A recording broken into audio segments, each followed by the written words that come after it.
नमस्कार, प्रखर राजपूत को देख रहे हैं आप। आज तारीख है 28 जुलाई साल 2026 और इजराइल, फिलिस्तीन, लेबनान, पाकिस्तान, भारत समेत पूरी दुनिया की खबरों के साथ एक बार फिर से आपके सामने हाजिर हुआ हूं। दोस्तों, इस वीडियो में हम आपको बताएंगे कि भले ही अमेरिका और ईरान की जंग रुक गई हो, भले ही अमेरिका अब हमला करने की गलती नहीं कर रहा, लेकिन इसके बावजूद भी ईरान अपने दुश्मनों को ठिकाने लगा रहा।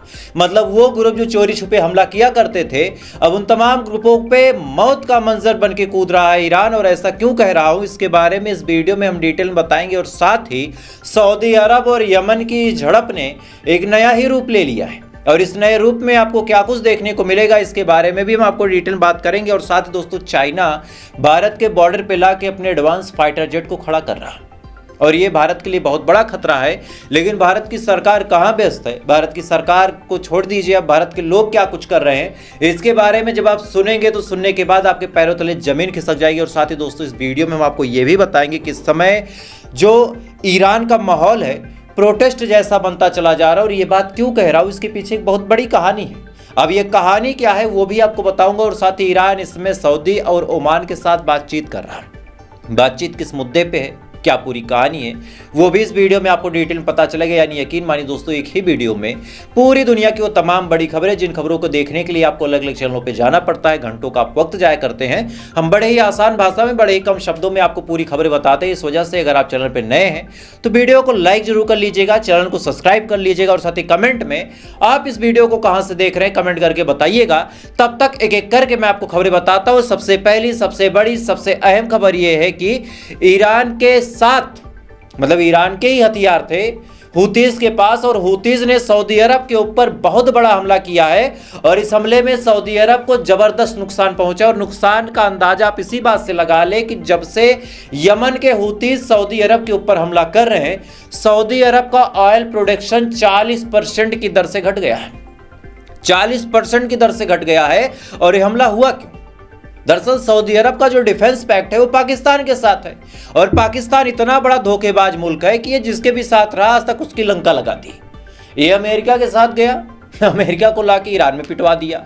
इसने चाइना के साथ दोस्ती की, चाइना को भी परेशान कर दिया बलूचिस्तान के मामले में। अब जिनको नहीं पता उनके लिए मैं थोड़ा सा आसान भाषा में बता दूं कि बलूचिस्तान के पास चाइना को जमीन दे दी। अब बलूच इधर भड़क गए, भड़कने के बाद उन्होंने चाइनीज को मारना शुरू कर दिया। फंसाया किसने? पाकिस्तान ने।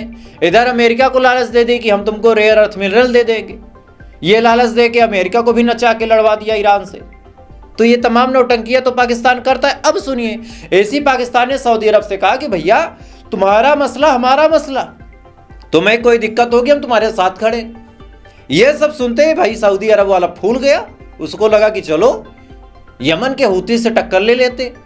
यमन के हूतीज ने ब्लॉकेट लगाया तो ये भाई साहब अपनी जहाज लेके पहुंच गए और कहा कि हमारे जहाज पे हमला करोगे तो परिणाम बुरा होगा। यमन के हूतीज ने कहा कि ठीक, हम देख लेते हैं कौन सा परिणाम। उसके बाद उस जहाज पे यमन के हूतीज ने हमला कर दिया।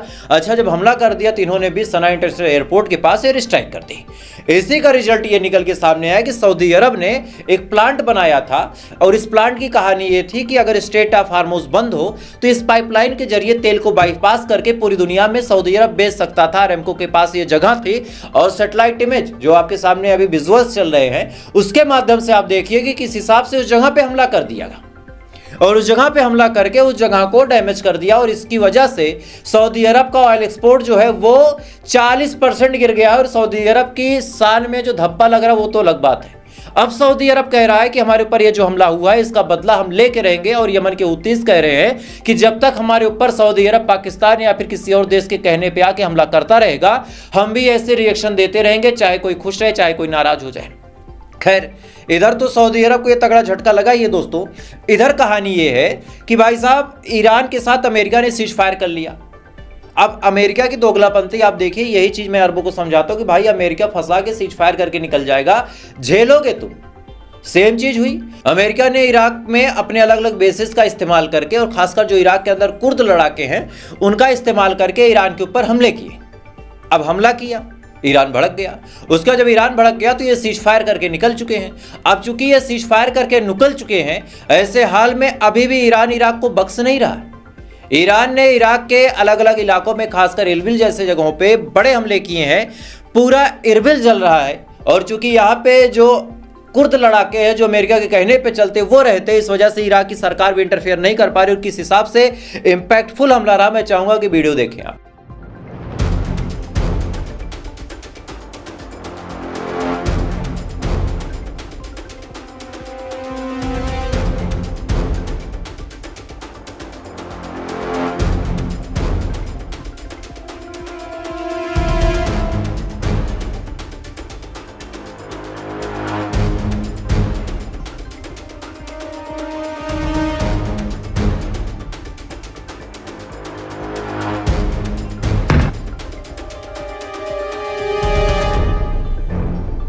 इन तमाम वीडियोस में आप साफ तौर पे देख सकते हैं कि किस हिसाब से इंटेंस हमले किए हैं ईरान ने इराक के ऊपर, और जो वहां पे विद्रोही थे जो ईरान के खिलाफ शस्त्र उठाने का यानी हथियार उठाने का काम करते थे, उनको एक ही बार में निपटा दिया।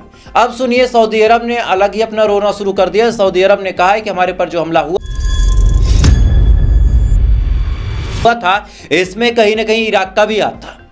तो सऊदी अरब के ऊपर खासकर ये तोहमत लग रही है कि भाई साहब क्या तुमको दो देशों ने ठोक दिया और तुमको यमन के हूतीज ने ठोका, वो तो समझ में आ रहा है, लेकिन तुमको इराक क्यों ठोकेगा। बहरहाल इराक की गवर्नमेंट ने कहा है कि हमारे इसमें कोई लेना देना नहीं, हमें फर्जी फंसाया जा रहा। खैर, इधर ये तमाम चीजें दोस्तों चल ही रही है। इधर ईरान सऊदी और ओमान के साथ बातचीत कर रहा है ताकि रीजनल टेंशन कम हो सके, क्योंकि अब पूरी दुनिया को ये लगने लगा है कि ईरान जानबूझ के जंग को लंबा खींच रहा है। इसी वजह से ईरान ने अपने आसपास के जो दोस्त हैं उनसे बातचीत शुरू कर दी है। और बातचीत का मसला ये है इस समय सीधा सीधा कि अगर सारे ही देश भड़क जाएंगे तो फिर ईरान के लिए भी एक होता ना कि भाई सोसाइटी बाइकॉट। इस वजह से ईरान के जो डिप्लोमेट हैं वो बातचीत कर रहे हैं। भाई आप सबसे थोड़ी ना कर सकते हो, आपको अपने पड़ोसियों से व्यवहार अच्छा रखना पड़ेगा, भले ही आपका पड़ोसी कितना भी खराब हो। खैर, इधर ये तमाम चीजें दोस्तों चल रही है। इधर बड़ी अपडेट निकल के सामने आई कि तुर्की ने डिमांड की थी डोनाल्ड ट्रंप से और कहा था कि हमको F-35 दे दो। अब ये भाई साहब मान भी गए डोनाल्ड ट्रंप। इधर इजराइल भड़क गया, इजराइल ने कहा कि भाई क्यों दे रहे हो, हमारे लिए खतरा है। ऐसे हाल में आज डोनाल्ड ट्रंप से पत्रकारों ने सवाल पूछा और कहा कि भाई साहब आप एक बात बताओ, आपने तो देने का वादा कर दिया F-35 तुर्की को, और इधर नेतन्याहू भड़के हुए हैं, तो इस पर आपका क्या रिएक्शन है। इस पे डोनाल्ड ट्रंप का कहना है कि हमें क्या देना है क्या नहीं देना है ये फैसला हमारा खुद का होगा, और इस फैसले में इजराइल कुछ नहीं कर सकता और इजराइल हमें ना बताए कि हमें क्या करना है। यानी एक तरह से अगर आप देखें तो तुर्की के मसले में अमेरिका और इजराइल एक दूसरे के खिलाफ खड़े हो गए। बहरहाल वीडियो देखिए। Prime Minister Netanyahu opposes sending F-35s to Turkey. Are you going to tell him? Look, Turkey's been a great ally for me. You know, I think he's done a very good job. Did a good job with Syria. He's a friend of mine, and nobody tells me what we should be selling and not. Turkey has been a tremendous ally for me. It was up to Turkey. Turkey's not a big fan of Israel. You know that, right? And not a big fan of Bibi. But he is. They've been great for me. Turkey has been great. Very powerful country, by the way. Tremendous military, very big military, very powerful military, has a lot of great equipment. इस video में आप साफ तौर पे सुन सकते हैं कि किस हिसाब से डोनाल्ड ट्रंप ने बेंजामिन नेतन्याहू को ठेंगा दिखा दिया, बिल्कुल ठेंगा दिखा दिया। खैर, इसी दौरान एक और बड़ी अपडेट निकल के सामने आ रही ईरान के हवाले से कि ईरान में जब प्रोटेस्ट हो रहा था तो उस दौरान कई सारे हरामी लोग भी थे। भाई जनता हर जगह की अच्छी थोड़ी ना होती है, तोड़फोड़ करने वाले हर जगह है। ईरान में जब प्रोटेस्ट हो रहा था और पुलिस वाले प्रोटेस्ट को थोड़ा सा शांत करने की कोशिश कर रहे थे, इसी दौरान कुछ हरामी लोग आते और आने के बाद पुलिस वालों को पकड़ते हैं और ब्रूटली उनको मार देते हैं, मतलब उनकी जान ले लेते हैं। अब ये चीज़ जब मामला शांत हुआ तो कैमरे वगैरह लगे थे, लोगों को रिकॉग्नाइज किया गया। रिकॉग्नाइज करने के बाद खबर यह है कि दो लोगों को चौराहे पे, जी हाँ, बीच चौराहे पे टांग दिया गया और उसको लेके देखने वालों की भी भीड़ बहुत तेजी के साथ बढ़ रही थी। और इस पे जो वेस्टर्न मीडिया है उसने क्या नैरेटिव सेट किया कि भाई दो लोगों को लटकाया गया, तो ऐसे हाल में ईरान में प्रोटेस्ट शुरू हो गए। जबकि अंदर की कहानी ये है कि ये लोग तो केवल देखने आ रहे थे और प्रोटेस्ट तो कब का खत्म हो गया। खैर, इधर ये तमाम चीज़ चल रही है। इधर अब आपको भारत की भी कुछ खबरें बता देता हूँ, चूँकि भारत में भी अब अलग ही लेवल की दुनिया चल रही है। एक पंडित जी हैं, वो ट्रेन से सफ़र कर रहे थे, ध्यान दीजिएगा। एक पंडित जी हैं, वो ट्रेन से सफ़र कर रहे थे, 3 tier AC में उनका टिकट था, पर बर्थ पे सवार थे। अचानक से उनके दिमाग में आता है कि अरे यार मुझे तो पूजा करनी है। भाई साहब चलती ट्रेन में उन्होंने दिया जलाया और दिया जलाने के बाद उन्होंने वहीं यज्ञ हवन शुरू कर दिया। अब आवाम जो थी वो भड़क गई। उसने कहा कि इससे तो ट्रेन खतरे में आ जाएगी। लेकिन पंडित जी मानते नहीं है। क्या पूरा मामला, पहले वीडियो देखें फिर इसके बारे में बात करते हैं। अरे पंडित जी, ये आपके साथ है? ये आपके साथ है? ये आपके साथ है क्या? नहीं। जो हरकत कर रहा है ना वो सारी पब्लिक को नुकसान करेगा, वो ध्यान रखना है। ओ पंडित जी, दादा, ओ दादा, ये क्या कर रहे हो आप? पूजा पाठ हो रही है, दिया लग रहा है उनका। भाई साहब, अरे वो बंद हो गई, आगे तो बंद करवा दो यार भाई साहब। अभी अलार्म फायर बज जाएगा तो फिर क्या कर लोगे आप? इस वीडियो में आप साफ तौर पे देख सकते हैं और सुन सकते हैं कि चलती ट्रेन में पंडित जी ने दिया जला दिया। अब सवाल यहाँ पे निकल के सामने आता है कि अगर कोई मुसलमान, कोई मौलाना, कोई आलिम फाजिल जो है वो नमाज पढ़ लेता 2 मिनट तो सबके पिछवाड़े में मिर्ची लग जाती। तब सबको लगता है कि यार ये पब्लिक प्लेस है, लेकिन यहाँ तो आग जला दी गई। और ट्रेन में अगर किसी को भी थोड़ा सा ज्ञान हो, किसी अंधभक्त को ना पता हो तो मैं बता देता हूँ। भाई साहब, ट्रेन में ज्वलनशील पदार्थ ले जाना मना है, लेकिन यहाँ पंडित जी एसी कोच में बैठ के दिया जला रहे थे। किसी भी सनातन के सुरमा को दिक्कत नहीं हुई। लेकिन अगर एक मौलाना, एक मुसलमान बेचारा 5 मिनट नमाज पढ़ लेता, वो भी शांति के साथ, तो दिक्कत सबको हो जाती। और जहां दिक्कत होनी है वहां इनको दिक्कत नहीं होगी। आपको जान के हैरानी होगी कि उत्तराखंड से देहरादून जाने के लिए भैया 16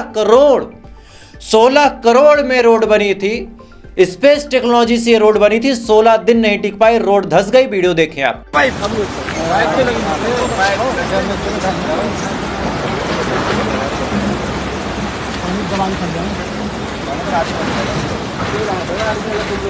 इस वीडियो में आप साफ तौर पे देख सकते हैं कि किस हिसाब से 16 करोड़ की सड़क 16 दिन नहीं चल पाई।